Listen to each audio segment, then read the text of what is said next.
Her daughter-in-law asked if she'd showered, like it was a punchline. Nora Monroe didn't flinch.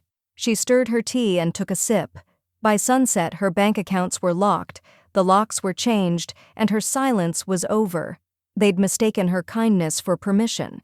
They'd find out, too late, that she'd documented everything, and when they came for her house, they'd find eviction papers waiting instead. All right, before we dive into this crazy story, do me a favor, subscribe and tell us where you're watching from. The spoon paused halfway between Nora's teacup and the saucer. It clinked lightly, but she didn't flinch. Across the kitchen, Brittany stood barefoot in designer leggings and a too-tight tank top, holding a collagen smoothie like a trophy. Her nose wrinkled.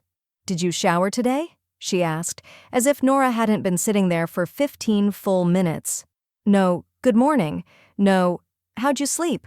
Just the flat nasal tone of someone used to using shame like a seasoning. Nora smiled faintly and stirred her tea once more. She didn't answer, not because she couldn't, but because silence, when wielded correctly, was louder than any comeback. Brittany huffed and opened the fridge with a flourish that sent the magnets rattling. "Just asking," she muttered, loud enough to be heard. "The hallway smelled kind of stuffy." Nora took a slow sip of her tea. Earl Grey, 2 sugars, same blend she'd brewed for 23 years in this house, back when it had still felt like hers. Now her mornings started with interrogations and ended with whispers behind closed doors. The spiral hadn't been sudden. It had started 3 years ago, when Caleb lost his job, and Brittany's tears seemed real. They'd sat at this same table, Brittany's mascara running, Caleb silent but broken-looking. They needed help, just until they got back on their feet. Nora, still carrying the instinct of a mother before a homeowner, offered her support. A joint checking account, just for groceries, she'd said, emergencies. Brittany had kissed her cheek. Caleb had squeezed her hand. Now they had the code to her alarm system, the passcode to her banking app, and a habit of treating her like a long-term guest in the home she'd built with her late husband. It had taken less than a year for Brittany to redesign the living room without asking, 2 to move Nora's favorite reading chair into the garage, and somewhere around year 3, she'd begun scheduling Nora's doctor's appointments without even telling her. This morning, Nora had awakened to find her prescription bottles, rearranged by category control, dressed as helpfulness. Dismissal masked as concern. Later that afternoon, after Brittany left for a Pilates class and Caleb retreated into his office, Nora took her phone out of the bread box. She opened her banking app. The numbers didn't lie. $142 at some boutique linen store, $289 on self-care essentials, a $600 deposit to a business that sounded suspiciously like a spa Brittany had posted about. Nora sat there, scrolling line by line, the warmth of her tea now gone cold in her hands. At the bottom of the screen, her fingers hovered over the Manage Account tab. She tapped it. A subtle buzz echoed from the countertop. Brittany's phone, forgotten in a hurry. Nora heard the vibration and paused. Then she smiled. Just barely. She pressed, Begin Account Separation Process. A pop-up asked, Are you sure? Changes may impact linked users. Nora clicked yes, then whispered aloud, to no one at all. Time to clean up. Brittany returned just before sunset, flushed and loud. She dropped her gym bag by the entry bench Nora once used for gardening gloves. Without a glance toward the kitchen, she headed upstairs, still wearing her sneakers. A minute later, Caleb? Did you mess with the bank app? I just got a weird notification. Something about account access updates? Nora rinsed her cup slowly. The china let out a clean, high-pitched ring as she placed it into the drying rack. Pending account changes, the alert had said. She knew Brittany would find it. That was the point. Upstairs, the floor creaked. Then silence. Then Caleb's voice. Tense, hushed. Nora dried her hands, folded the towel, and placed it neatly on the hook by the sink. The scent of lavender hand soap still lingered in the air. Clean. Just the way she liked things. Nora stood in the guest bathroom, the only one Brittany hadn't yet remodeled, staring at her reflection beneath harsh white light. Her robe hung open at the collar, revealing the skin Brittany had wrinkled her nose at hours earlier. Her jaw tightened, not in shame, in memory. 3 years ago, Brittany had cried at this same house, at the same kitchen table Nora now sipped her morning tea alone at. "She's such a mess," Nora had whispered to Caleb privately after Brittany excused herself, dabbing fake lashes with a napkin. "Losing a job is hard enough, but losing your pride?" Caleb had nodded. Nora had felt it in her gut, the ache of watching your child drown and not being able to save them fast enough. That ache had driven her decision. She called the bank the next morning, added Brittany to her checking account. Temporarily, she told herself. For emergencies, she said, groceries, bills, just until they stabilize. Back then, Brittany had hugged her tightly, said, "Thank you, Mom. We won't forget this." But what Brittany did was more memorable than anything she claimed to never forget. Within 6 months, Brittany had started rearranging things, literally and figuratively. Nora's favorite porcelain teapots were boxed and moved to storage to make room for minimalist kitchenware. Her floral living room rug disappeared one weekend, replaced by something white and overpriced. "Too much pattern gives me a headache," Brittany said, like it was Nora's migraines that had redesigned the room. It wasn't just furniture, it was language, tone, ownership. "This is our home now, right?" Brittany would say casually to friends on speakerphone. "Did she even ask you before painting the hall?" June once asked during a visit. "No," Nora had answered simply, handing her a cup of tea. "She just said beige was cleaner." Clean, Nora had learned, was Brittany's code for not old. Now Nora sat in front of her small desk in what used to be her sunroom. The couch had been moved to the garage, but the built-in drawers still held her records. She opened a manila folder labeled Household and pulled out her original account registration form, her name, in blue ink, top line. She opened her laptop, logged in, and began printing. Page after page, each one marked with line items, boutique candle shops, cash withdrawals, duplicate grocery trips, spa packages in cities Brittany hadn't even visited with Nora. 12 months of evidence. Nora gathered the printouts, slipped them into a fresh folder labeled Banking Activity, Shared Account, and clipped her silver pen to the front. She didn't shake, didn't hesitate. She called Sheila. Sheila Jordan had been Nora's friend since the book club days, but long before that, she'd been a damn good estate lawyer. They met at a quiet cafe 2 blocks from the courthouse, where the coffee tasted like burnt ambition and the air smelled like fax paper and tired arguments. Nora handed her the folder. Sheila flipped through 3 pages and let out a slow, pointed breath. "Nora, this isn't just misuse," she said. "It's strategic control. This is elder financial abuse." Nora folded her hands in her lap. "So what do? We document, isolate, and sever," Sheila said, already circling charges with a pen. "You need a new solo account, power of attorney revocation, and we start the trust setup immediately. You'll protect your assets, and yourself." Nora nodded. "Good. I'm done being helpful at my own expense." Back home, Brittany was already pacing the hallway with her phone in one hand, annoyance etched across her features. She printed what? "Caleb, listen to me. I think your mom's trying to cut us off." From the stairwell, Nora heard every word. She smiled, thin and quiet. The knock on her bedroom door was polite, but Nora could feel the charge in the hallway long before Caleb entered. Something had shifted in his voice, nervousness wrapped in artificial calm. "Hey, Mom," he said, leaning against the frame. "Can I ask you something?" Nora closed her laptop gently. "You just did," she said, smiling slightly. He didn't return it. "Are you mad at Brittany?" Nora tilted her head, almost amused. "Why would I be mad at someone I've so generously supported?" He hesitated. "She's just been on edge. She said you're pulling things, changing accounts, that you're freezing us out." Nora stood and walked past him into the hallway. She rested her hand on the railing, watching the dust dance in the late afternoon light. "I'm just evaluating what's fair," she said. "Isn't that what responsible adults do?" Caleb opened his mouth like he wanted to say more, but didn't. His silence was familiar. He'd always taken the path of least resistance, and Brittany had paved it with passive control and bright throw pillows.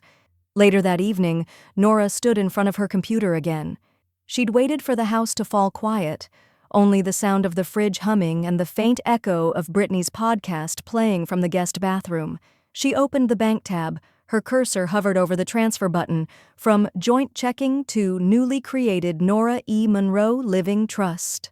She typed the figure slowly, leaving just enough to avoid suspicion for a few more days. A single click. Confirmed. The screen blinked once and updated. It was done. The majority of her life savings had been removed from Brittany's playground and placed back into her hands. She leaned back, closed her eyes, and exhaled. It was the kind of breath you take when stepping out of fog and into yourself again. The next morning, Brittany was making eggs while Nora passed through the kitchen. Caleb was already gone. Early work call, he'd said. Brittany didn't look up. "Can you not walk through here right now? I'm trying to keep the heat balanced. You opening the back door throws it off." Nora paused. "The heat?" she asked, eyebrow raised. "Yeah," Brittany snapped. "We're not made of money. Every draft adds up." Nora simply smiled. "And yet, that new cashmere wrap of yours looked rather warm." Brittany pursed her lips and turned back to the stove. Nora didn't say anything else. Didn't need to. By noon, she was downtown. She entered the records office like she'd been doing it for years, even though she hadn't stepped inside since her husband passed. The woman behind the desk asked her for ID and handed her the deed file within 5 minutes. Nora opened it with careful fingers. Owner, Nora Elizabeth Monroe. No co-owner, no joint title, no amendments. She blinked once. Still hers, legally, solely. They'd taken her silence for surrender. But the ink on that page told another story. Back at home, Nora stepped into the laundry room and locked the door behind her. She started a new file on her desk titled Living Trust, Private. The first page, Property Ownership Confirmation. The second, Trust Registration, just filed this week. She placed a sticky note on top with 2 words. No beneficiaries yet, but she'd fill that in soon enough. That evening, Brittany's voice floated down the hallway. "I told Hannah we'd start the renovations in a month. Paint, flooring, maybe open up the dining area. We'll make it more ours. Finally." "Your mom won't care?" her friend asked on speaker. "She's lucky we're not charging her rent." Nora stood outside the room, silent.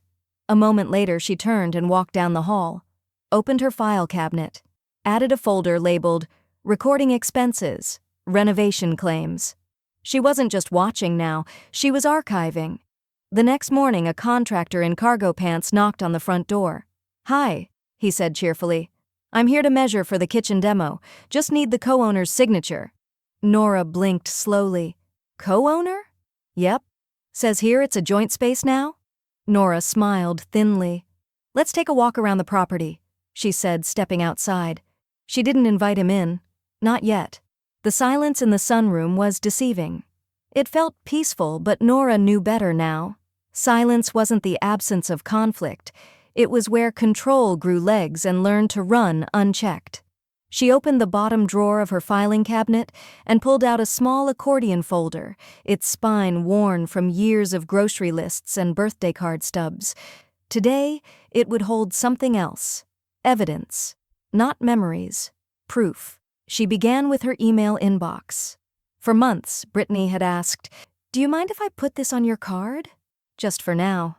And Nora, ever the accommodating mother-in-law, had nodded, too tired to argue, too conditioned to be grateful someone even asked. But now, every digital receipt Brittany had forwarded was resaved, printed, and slid into a plastic sleeve. A $475 spa package labeled Mom's Self-Care Fund. $892 in Amazon purchases, mostly throw pillows and supplements. Over $2,000 in takeout. Food Nora never touched, from restaurants she'd never heard of. Nora's hands didn't shake. Not this time. She had always thought dignity was about how you walked into a room, but maybe, she realized now, it was about what you were willing to document before you walked out. At 1:30 p.m., she entered a modest office tucked between a tax consultant and a payday loan shop. The placard on the door read, Elder Financial Justice Network. Nora had found them through a link Sheila forwarded with one line beneath it. "You're not alone." The advocate's name was Dina.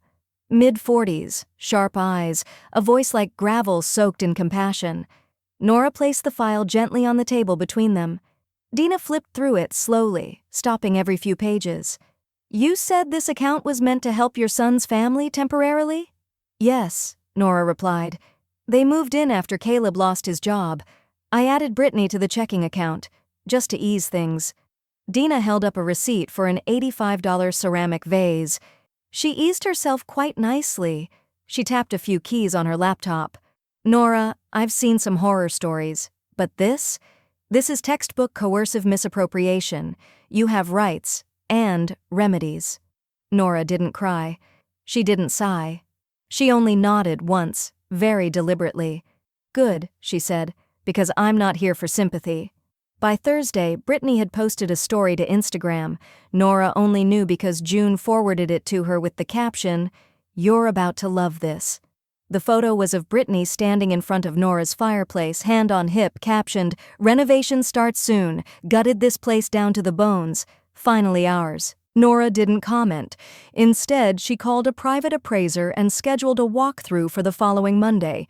She didn't want to guess. She wanted a number. Clean, quiet, precise. By Friday, she had one.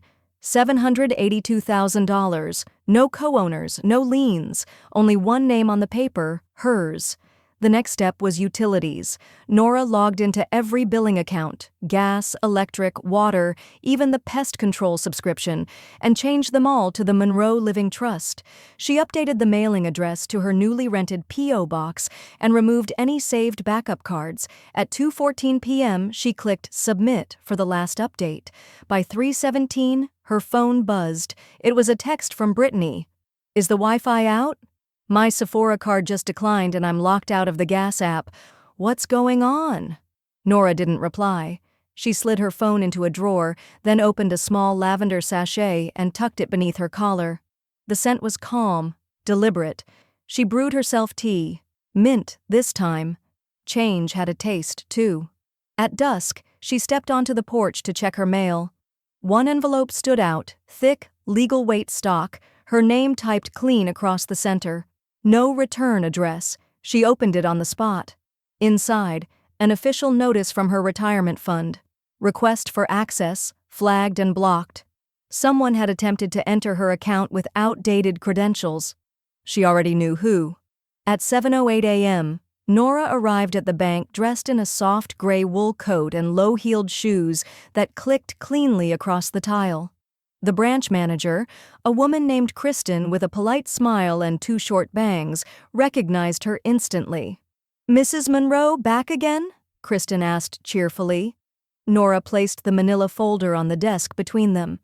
Inside, notarized ID, documentation from the Elder Financial Justice Network, and a formal request to remove Brittany from all shared accounts, effective immediately.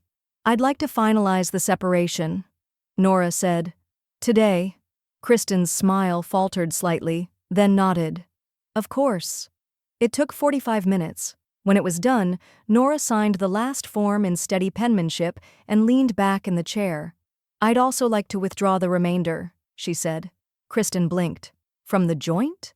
Nora smiled, crisp and small. "Yes. Leave $1 in the account, just so it doesn't close. Let them watch it sit there." Kristen gave a short laugh before catching herself. "We can do that." By noon, Brittany's financial world began collapsing in gentle, invisible layers. At a boutique cafe uptown, her Amex was declined for a $28 lavender latte set. "That's impossible," she muttered, shoving the card back across the counter. She tried another. Declined again. She checked her banking app. Balance unavailable. In the shared apartment Caleb rented for Zoom calls, his phone pinged with 3 overdraft notices. He refreshed the screen 5 times, each one flashing a red banner that said, "Insufficient funds." By the 5th attempt, he was sweating. Back at the house, Nora watered her begonias with careful rhythm. Outside the window, the fall leaves rustled like applause. That evening, Nora sat in Sheila's office across a sleek glass table, initials engraved on a crystal pen between them. Her updated will lay in front of her, a line scratched through Caleb's name in deliberate ink. "I want it all directed to the living trust," Nora said, voice low but sharp, "and if anyone contests it, automatic forfeiture," Sheila said, already filling in the clause. "Exclusion due to coercive behavior." Nora nodded. "Good." She signed, sealed, and pressed her hand against the folder like a final benediction. "Let them have one another," she said. "I'm reclaiming the rest."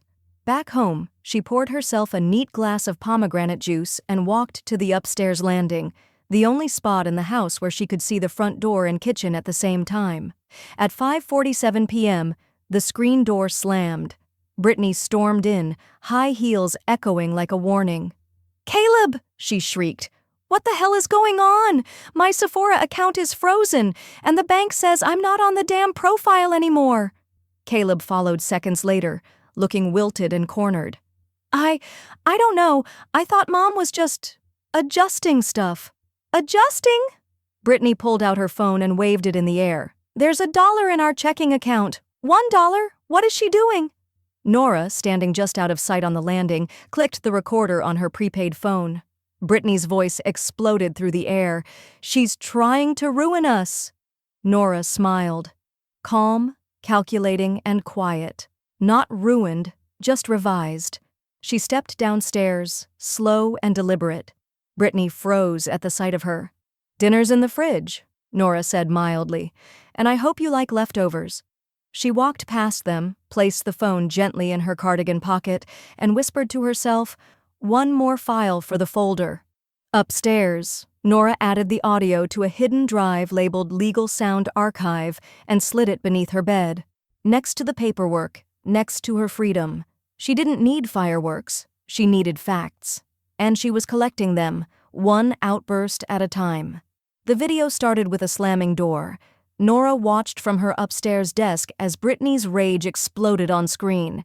The footage, taken from the small security camera she'd hidden behind the hallway photo frame, showed her daughter-in-law pacing in the kitchen like a cornered animal. "She took everything!" Brittany shrieked to Caleb, who stood motionless beside the fridge, shoulders slumped, eyes darting like a child about to get scolded. "We trusted her and she ruined us." "Did we?" Caleb murmured weakly. "Trust her?" Brittany spun on him like she'd heard a betrayal. "Are you kidding me right now? We were fine before she started acting like some queen of spreadsheets." Nora hit pause. Brittany's face froze mid-contortion, mouth open, fury unhinged. Nora sipped her tea and forwarded the clip to Sheila with one line beneath it. "Should I file for a restraining order if she escalates?" Within 5 minutes, Sheila replied, "Yes, save everything, we're almost there." That night, Nora drove to the nearest big box store and bought a prepaid phone. No data trail, no synced cloud, no traceable apps, just numbers, messages, and clean silence. She walked out into the parking lot and felt the first chill of fall sting her cheeks. It didn't bother her. It clarified her. She dialed the new number and sent a single group message to Sheila and June. "Use this for anything private." Old phones going in a drawer. Then she went to the post office. At 4:11 p.m., Nora signed the lease on her new P.O. box. From now on, every piece of important mail, financial, legal, personal, would go through that tiny metal door with its dial lock and promise of privacy. The following morning, June arrived with a bucket of paint swatches and 2 caramel lattes. "All right, Queen," she said, flinging open the guest room blinds. "What are we staging first?" Nora chuckled softly. "Let's start with erasing Brittany's ugly vision board." They began in the living room. Brittany had once said, "The floral wallpaper screams old lady," so Nora had left it, until now. But today, every strip came down with a satisfying tear, each peel a kind of therapy.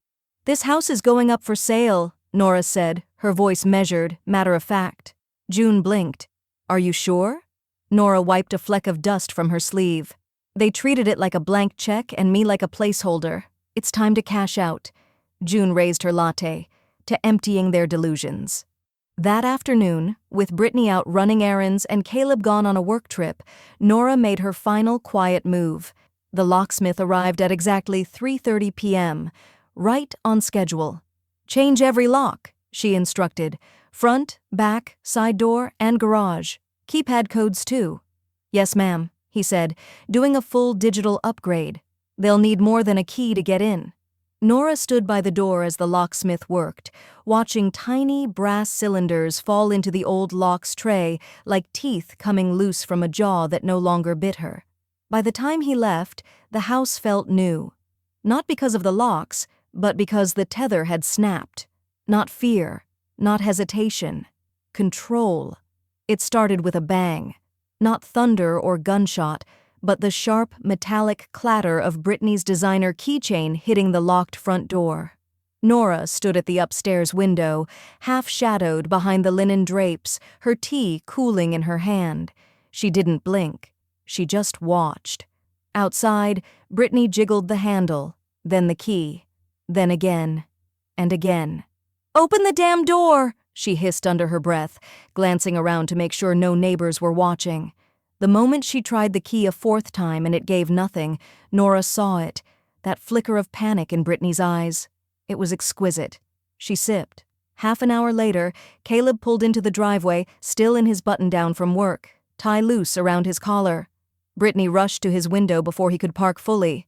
"She changed the locks!" Brittany cried, voice just loud enough to carry. "She actually did it!" He looked up at the house, then back to his wife. "Are you sure you used the right key?" Her glare was volcanic. Caleb walked up, tried his own. No click, no give, just rejection. From inside, Nora reached toward the intercom panel beside the front stairs. She pressed the speaker button. Her voice, cool and unmistakably composed, echoed through the front porch. "The locks changed. So did my tolerance." A stunned pause, then a slap, Brittany's palm against the door. "You can't do this," she shouted. "I already have." That evening, a courier dropped off a thick manila envelope. Nora watched through the peephole as Brittany crouched to read the bolded header. "Notice of termination. Temporary guest occupancy" below it, legal language confirming that her and Caleb's stay, granted by verbal goodwill, never by contract, was revoked. A 72-hour countdown had begun. Inside the envelope, a copy for each of them, signed by Nora's attorney, plus an included USB. On it, a video file, the screaming, the accusations, Brittany stomping, slamming, calling her a manipulative hag and a parasite in her own moldy chair. That last insult, caught in perfect clarity, was now documented and dated. So when Brittany turned up at the back porch and shouted, "We're suing you for unlawful eviction," Nora opened the window screen just enough to be heard and replied, "You might want to review Exhibit A." Then she pulled the shade. Over the next 2 days, the atmosphere changed. The house, once cluttered with Brittany's loud color schemes and invasive energy, began to breathe again. Nora opened the windows, lit a lavender soy candle, set her dining table with porcelain she hadn't used in years. She made a list. Touch-up paint by entry, declutter upstairs hall, refinish wood railing, call realtor for open house schedule. June stopped by with a bottle of wine and a professional stager's card. "You've got a lake-facing master suite and cathedral ceilings. This place is gold." Nora only smiled. "It's finally mine again." "No," June corrected. "It always was." On the third day, Brittany and Caleb moved their things from the guest unit in awkward silence. Boxes scraped down the steps. Suitcases bumped against corners. At one point, Caleb dropped a framed wedding photo. The glass cracked into 4 clean pieces. Nora didn't offer help. She sat on the back deck, trimming the dead leaves off her orchid, every snip deliberate. Brittany brushed past with a final sneer. "This isn't over." Nora didn't even look up. "I agree." Later that night, as the sun disappeared behind the edge of the maple trees, her phone buzzed. It was her realtor. "We've got 3 offers," he said, "all above asking, sight unseen." Nora stood in the kitchen, lights dim, the orchid now blooming beside the sink. "Make sure they understand," she said. "It's not just square footage, it's history." Believe me, he replied. They feel it. The realtor added, They all want to know. Who's the seller? Sounds like she made a statement. The doorbell rang at exactly 9 a.m., crisp and punctual like everything about David Lang, Nora's realtor. He stepped into the front hall wearing polished Oxfords and a scent of cedarwood and quiet authority. Nora Monroe? He asked, extending a hand. I've been looking forward to this one. Nora motioned him in with grace. Let's begin the tour. They moved room by room. Living room, sunroom, guest quarters. David's voice a steady hum of compliments. Well-maintained crown molding. Windows look recently updated. Hardwood's original. Beautiful. He ran his fingers along the banister and smiled. This house has good bones, and even better stories, I'd bet. Nora smiled thinly. Some stories stay in the walls, others walk out the door. Behind them, a sharp voice cut the calm like a serrated knife. This isn't your house to sell, Brittany. She stood at the bottom of the stairs in athleisure that didn't quite fit, hair frizzed and eyes sunken. The same woman who once posed in every corner of the house for Instagram was now clinging to its walls like wallpaper coming unglued. David looked to Nora, eyebrows raised. She's trespassing, Nora said coolly. I'm not. Caleb and I still have a few things in the guest room. David straightened. Then you should collect them and leave. My client has full authority. Brittany's mouth opened, shut, opened again. You're making a mistake. You don't know what she's done. Nora interrupted without raising her voice. What I've done is restore the deed. The dignity was extra. David stepped forward. We have a tight schedule. Kindly exit so we can continue. With a huff and the stomp of discount sneakers, Brittany retreated down the hall muttering, Unbelievable. She's making herself the victim. David shook his head and followed Nora toward the backyard. I've dealt with family drama before, he said. But I've never seen someone handle it like this. Nora didn't reply. She just slid open the glass door and let the breeze roll in. By midday, word had spread across the cul-de-sac. Neighbors peeked over fences, lingered longer on their walks, and traded quiet observations. She's finally kicking them out? Took her long enough. I've heard the yelling. I saw Brittany throw a curling iron last month. Nora posted a single photo on her private account, a sunbeam pouring through her living room window. No caption. Just the quote, "The house that tried to forget me just got listed." It was enough. By evening, her inbox was full. 3 agents, 5 offers, one from a cash buyer in Florida who hadn't even seen the inside. She walked through the house slowly that night, touching surfaces, clearing shelves. Not with sadness. There was no nostalgia left in these walls, just closure that came in the form of quiet rooms and light echo in the guest. Quarters, drawers slammed, and suitcase zippers scratched like angry violins. Brittany cursed under her breath. Caleb responded with silence, the kind that meant he'd chosen apathy over allegiance. Nora stood in the doorway once. They didn't notice. She stepped away without a word and returned with an envelope. No bow, no note, just one word in elegant cursive, closure. The envelope waited on the kitchen counter like a loaded weapon dressed in ivory linen. Caleb saw it first.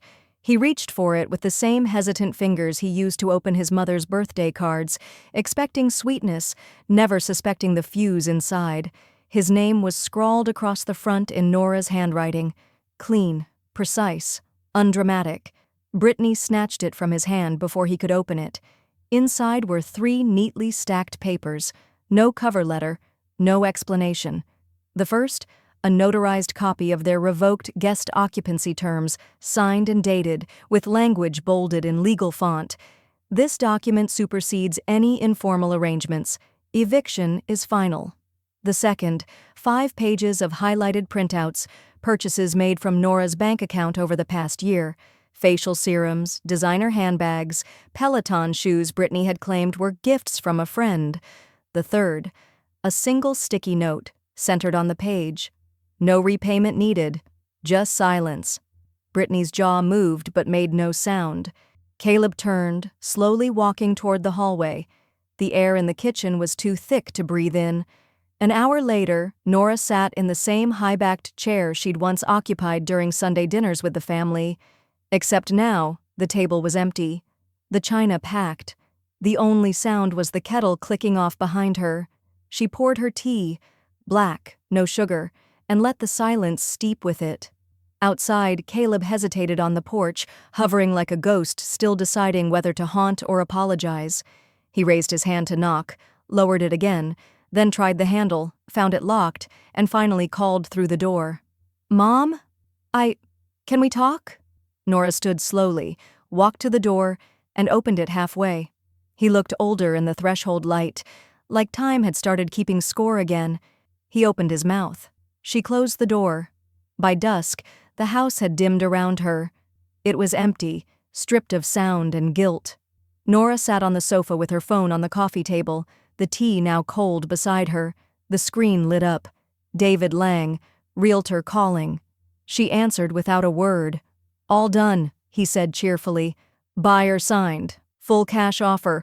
Wants to close in 7 days. You happy?" Nora let the silence stretch a moment before she answered. Content. That word held more weight than joy.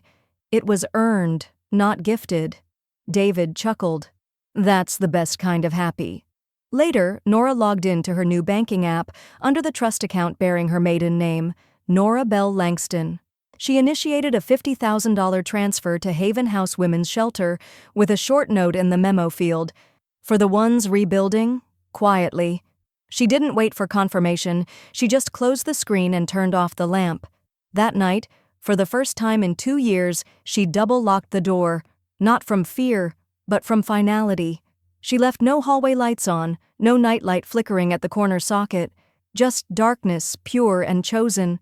She laid in bed beneath a quilt she'd sewn at 25. Her chest rose and fell without the weight of anyone else's expectations, or noise, or laughter that wasn't kind. And for the first time in a long, long time, she slept. Not lightly, not cautiously, deeply. At 7:42 a.m., her phone buzzed once. "Caleb, are we really out of your life?" Nora stared at it for a long moment, not because she was unsure of the answer, but because she was weighing the weight of saying it clearly. Her thumbs moved. "Yes. Out of my will, out of my home, out of my heart." She hit send. The message disappeared into the ether, but the silence afterward was louder than anything he could have replied with. Nora smiled.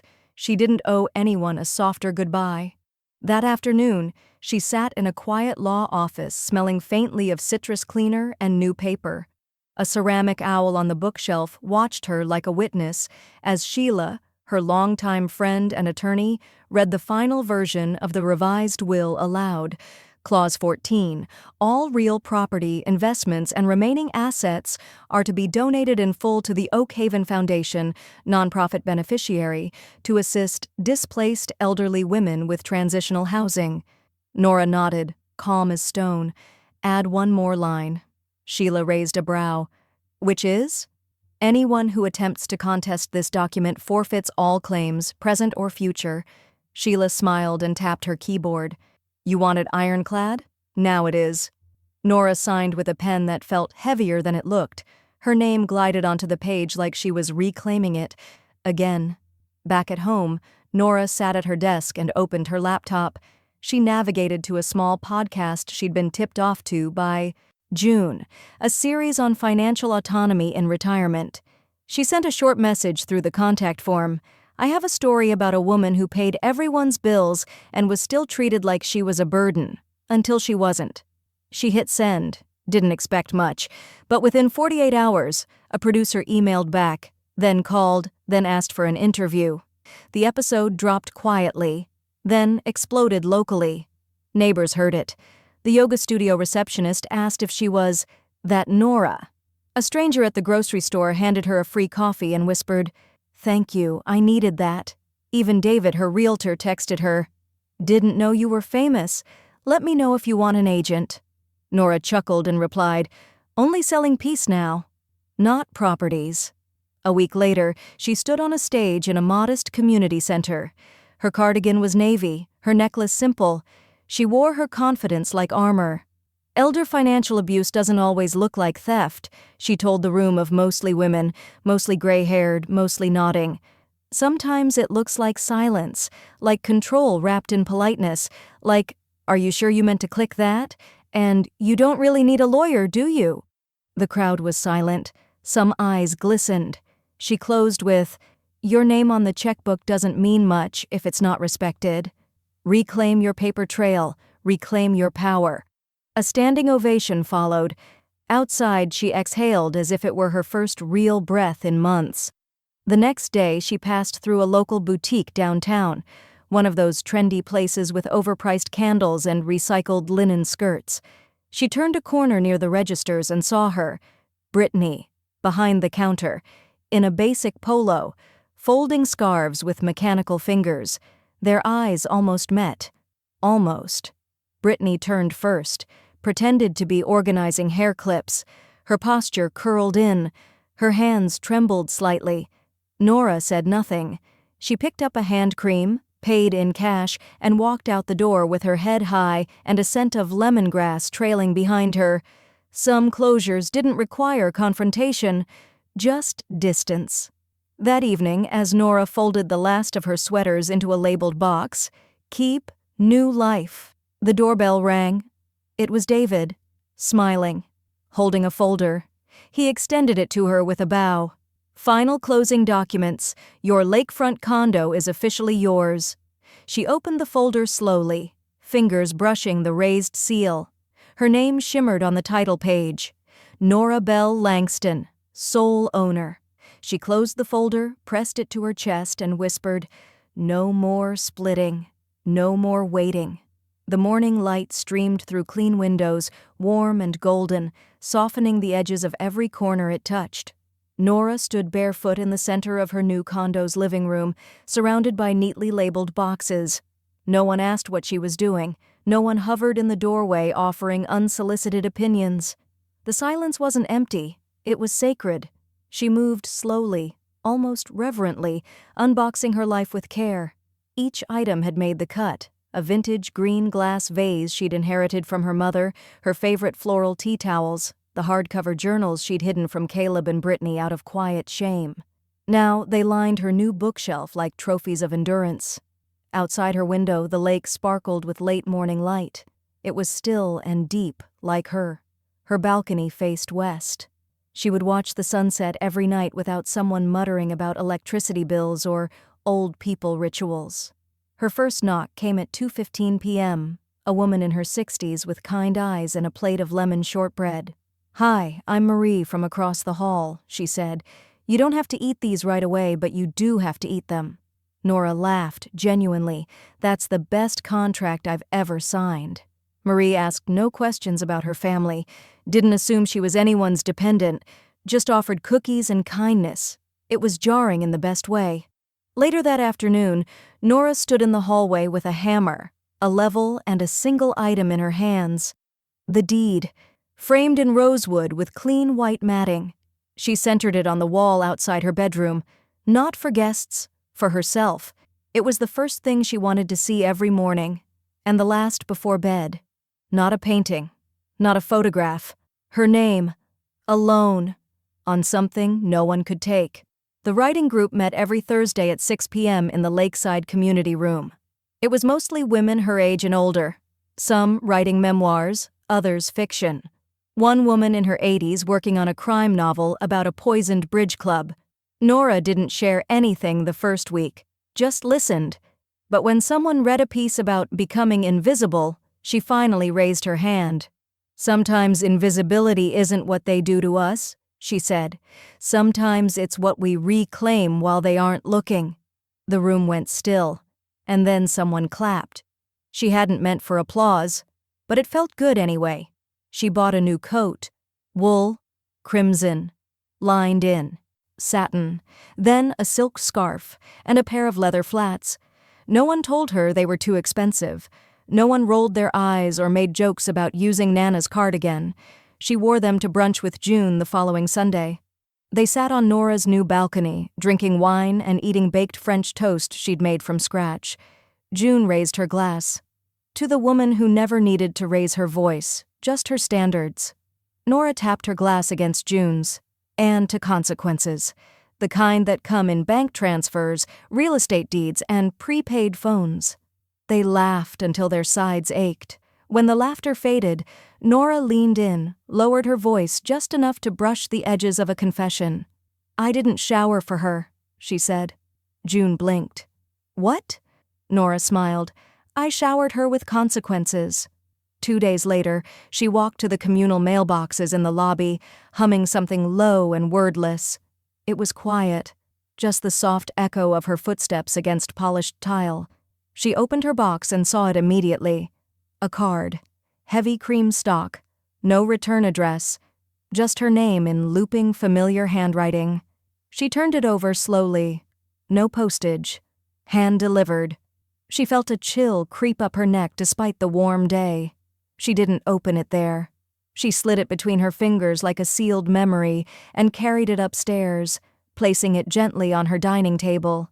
It sat untouched as she made tea, as she ate dinner, as the sun dipped low behind the lake. When she finally picked it up, her hands didn't shake. Not anymore. 2 days later, Nora opened it slowly, expecting bile wrapped in sentiment, or worse, begging. What she found was thinner than remorse and just as hard to swallow. "We didn't mean to hurt you. We were just stressed." No signature, no names, no ownership, just cowardice in cursive. Her eyes scanned the words once, then again. It was remarkable, she thought, how people who had drained her bank accounts and belittled her daily couldn't spare 2 syllables. "I'm sorry." Instead, they offered a shrug sealed in an envelope. She stood, walked to her balcony, and lit the card with a kitchen match. It curled inward before collapsing into ash in the small metal bowl she used for incense. No ceremony, just closure and silence. Not the silence of erasure, the silence of finality. A week later, she sat in a softly lit circle of folding chairs, plastic coffee cups balanced on laps, the smell of vanilla creamer and tears faint in the air. It was her first time at the Financial Recovery Support Group. She didn't speak at first, just listened to stories that felt like pages torn from her own. One woman described how her daughter changed her bank passwords. Another had signed a power of attorney form without understanding it. One whispered, "I never thought my child would turn into a stranger." When Nora finally did speak, her voice was steady.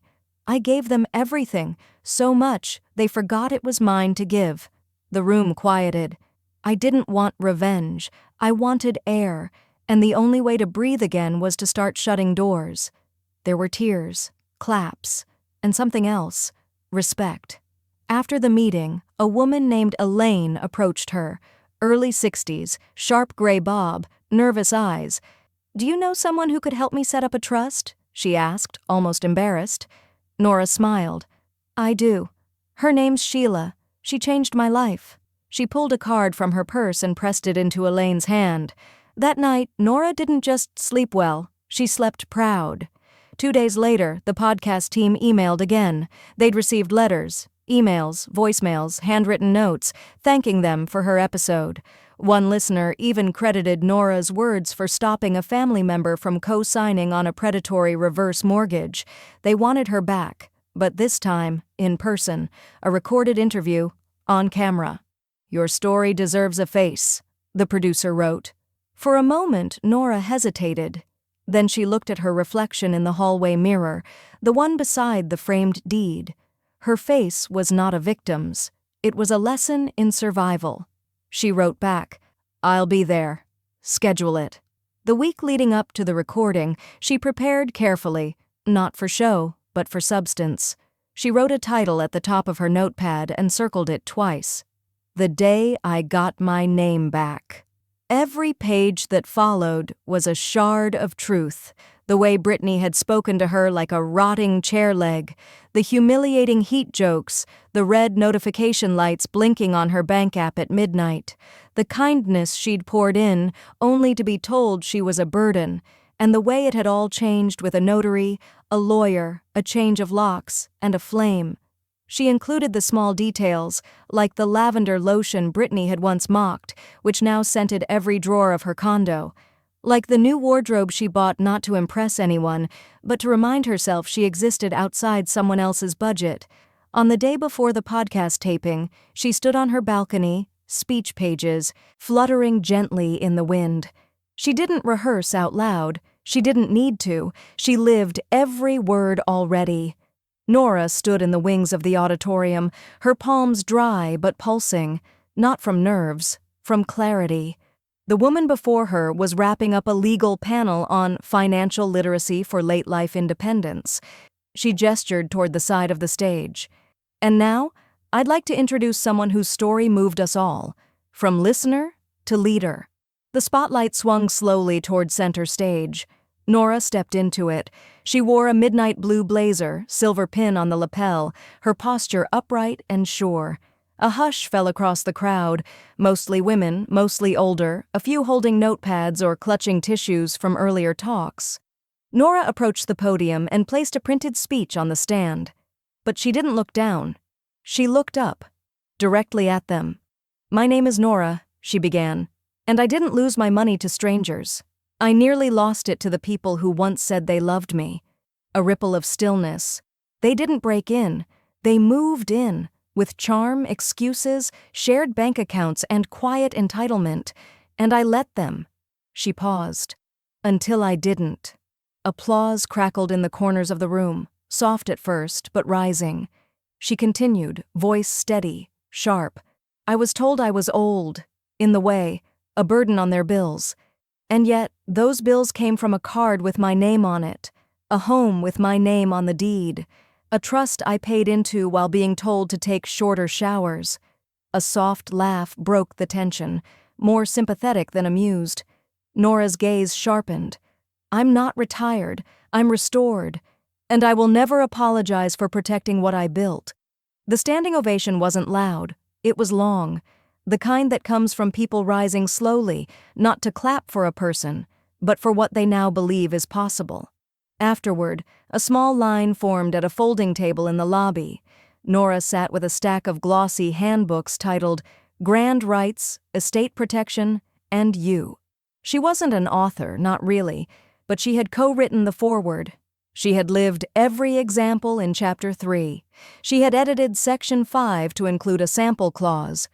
All financial decisions are subject to independent legal review if family members are involved. Women thanked her. Some cried. One held her hand without speaking at all. Near the end of the line, a young woman approached, early 20s, denim jacket, tremble in her mouth. "My mom's going through something similar," she said. "But she thinks she's crazy, or ungrateful, or just too late." Nora handed her a signed copy. "Tell her she's not too late, she's just not done yet." The girl blinked hard. "She always says she feels invisible." Nora smiled. "Then tell her the first step is stepping into the light." The following Monday, Nora called her lawyer and made a decision. "I want to fund a 3-month emergency housing grant," she said, "for women over 60. No conditions, no paperwork nightmares, just time." Her lawyer didn't speak for a moment. "Can I ask what prompted this?" Nora looked out over the lake, a robin dipping in the water. "I didn't just escape, I healed, and that's worth passing on." The Elder Justice campaign came 2 weeks later. A glossy photo of Nora, taken at the speaking event, appeared in a digital newsletter beside the tagline, "You are not a burden, you are the blueprint." She printed it, framed it, placed it beside the deed on her hallway wall. Later that month, a call came from the state's Department of Elder Affairs. They asked if she'd consider joining as a part-time community advisor. "You wouldn't be doing paperwork," the director said. "You'd be teaching workshops, guiding women, giving them something to hold on to." Nora didn't hesitate. "I already made the mistake of staying quiet too long," she said. "This time, I want to be the voice that wakes someone up." She celebrated alone that night, but it didn't feel lonely. Just quiet and earned. A glass of red wine, a homemade slice of cherry cobbler, her bare feet on the hardwood floor. She whispered aloud, "I'm not retired. I'm restored." Then her phone buzzed. One new notification. A name she hadn't seen in months. Caleb. She stared at it for a moment, unblinking, unswayed. Nora let the phone ring until the screen dimmed. She didn't flinch. didn't even pick it up from the kitchen counter. The name Caleb glowed once, then vanished like breath on cold glass. A minute passed, then the voicemail icon blinked red, like a warning light on a dashboard. She pressed play, held the phone at arm's length like it might burn her hand. Caleb's voice, softer than she remembered, came through. "I'm sorry, Mom. I really am. Brittany, things got complicated, but I never meant—" She ended the message before he could finish. No tears, no nostalgia, just a flat, calm delete. "I asked for silence," she said aloud to her empty condo. "And I meant it." She opened her contacts list, selected emergency info, tap, edit. She removed Caleb Whitman, son, and added Jenna Prescott, lawyer June Taylor, friend attorney of record. Her circle was smaller now, but it was solid. No cracks for guilt to seep through. That afternoon, Nora pulled out the ceramic mixing bowl she'd inherited from her mother. Pale robin's egg blue, with tiny hairline fractures she'd never repair. It was a cool day, and she wanted something warm, something sweet. But more than anything, she wanted something for herself. Vanilla extract perfumed the air. Flour dusted the counter like ash after a fire had finally gone out. The oven ticked as it preheated, heat slowly blooming through the room. She whisked, poured, scraped. As the cake baked, she opened the cabinet above the fridge, the one she'd labeled "Just Mine" in thick marker. From it, she pulled out a small plastic box of piping tips and a tube of white icing. She let the cake cool. Not everything had to be rushed. The top was golden, warm to the touch, smelling of cinnamon and butter. She carefully piped the words across the surface, slow and steady, like engraving stone. "My house, my rules, my life." She stepped back and admired her work. It wasn't professional, but it was personal, honest, undeniable. She sliced the first piece and placed it on the good china, white porcelain with tiny roses circling the rim. The pattern matched nothing in the condo, and that made it perfect. It didn't ask permission to exist. Nora took a bite, moist, sweet, flavored with triumph. She carried the rest of the cake onto her balcony and snapped a photo, sunlight filtering behind it, the lake glimmering like liquid glass in the distance. She typed a caption beneath the image and posted it to her modest social page, where the only people who still followed her were the ones who hadn't turned their backs. Some people asked if I had anything left. I did. Myself. My house, my rules, my life. She hit post, then closed the app. She didn't need to watch it spread. Instead, she poured herself a fresh cup of tea and curled into the balcony chair with a blanket over her knees. Her breath came easier out here. Her chest didn't feel like a room that had been locked too long. Distant laughter rose from the lakeside trail, someone else's joy, and that was fine. Hers was quieter, but it was whole. The wind carried the scent of lavender from the planter box she'd placed near the railing. The flowers nodded as if in agreement. A ping echoed from her phone inside.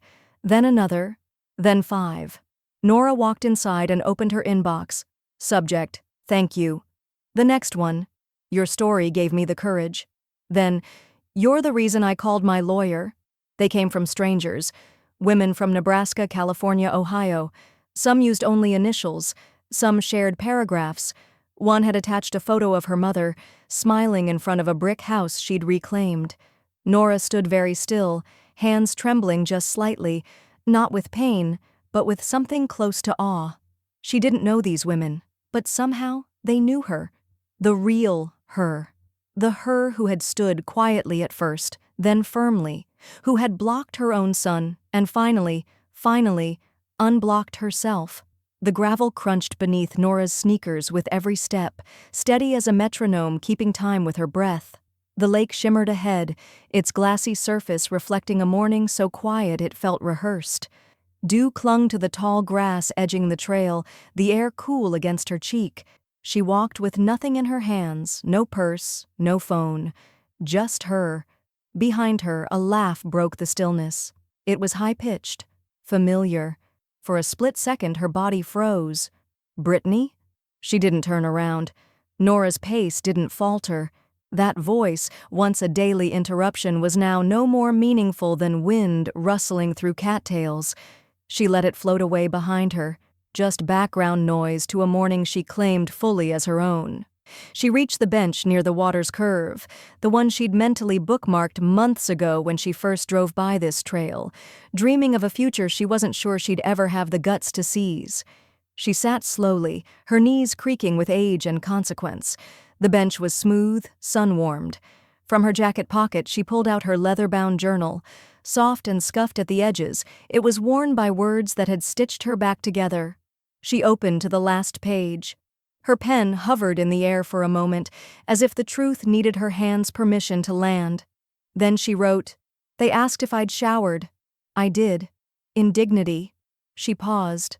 The page smelled faintly of lavender, the same scent from the lotion she'd been using since her 20s, when Caleb was still in diapers and she'd still believed in fairy tale endings. Now, she believed in earned beginnings. She closed the journal and held it in her lap, letting the sun warm the top of her head. Her silver hair danced in the breeze, strands catching the light. She didn't worry about what she looked like, or who might be watching. She was no one's burden, no one's wallet, no one's target. The air carried notes of damp earth and lake algae, and the occasional sweet gust of wild honeysuckle from the woods nearby. Somewhere behind her, a dog barked twice, then fell silent.